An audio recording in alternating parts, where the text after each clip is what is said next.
കണ്ടു നന്നായി. ആ മോനെ, നമ്മളെ പത്രത്തിൻ്റെ പൈസ എത്രയാണ്? എത്ര ദിവസത്തെ പത്രമുള്ളത്? 31 ദിവസം. ആ അതിൽ 4 ദിവസം കുറവുണ്ട്. ആ അപ്പം എത്രയായി? ഒരു മിനിറ്റ് ഇപ്പോൾ പറഞ്ഞുതരാട്ടാ. 31 ദിവസത്തിൽ 4 ദിവസം കുറവല്ലേ? അപ്പോൾ 27 അല്ലേ മോനെ? അതിനപ്പം ഓയിലൊക്കെ എടുത്തിരിക്കുന്നത്. ആ ഓക്കെ ഓക്കെ, 27 ദിവസം. അപ്പോൾ ആ ഒരു ദിവസത്തെ പത്രത്തിന് എത്ര? 15. ആ 15 അല്ലേ? ആ ആ അപ്പോൾ 15 രൂപ വെച്ച് 27 ദിവസത്തെ പത്രത്തിന് എത്ര? നോക്കട്ടെ ഒരു സെക്കൻഡ്. 27 ദിവസത്തേക്ക് 15 രൂപ വെച്ചിട്ട് 270, 135, 300, 405 റുപ്യ. Okay okay. ഈ മാസം എത്ര ഉണ്ടാവും? ആ ആയിക്കോട്ടെ, ഞാൻ ജിപേയിൽ അയച്ചുതരാം കേട്ടോ. ഓക്കെ. എത്ര ദിവസം ലീവായപ്പോൾ? 4 ദിവസം.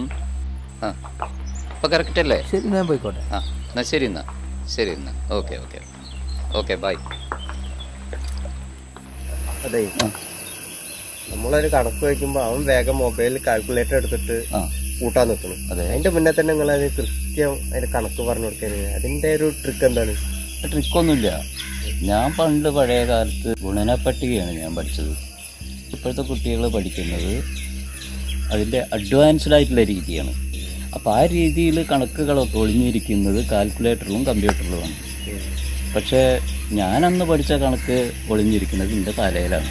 അതുകൊണ്ട് എനിക്കിതിനെ ആശ്രയിക്കേണ്ടി വരുന്നില്ല, അവർക്കിതിനെ ആശ്രയിക്കേണ്ടി വരുന്നു. അത്രയേ ഉള്ളൂ. മനസ്സിലായോ? മനസ്സിലായി. പോകുന്നാല് പോവാ.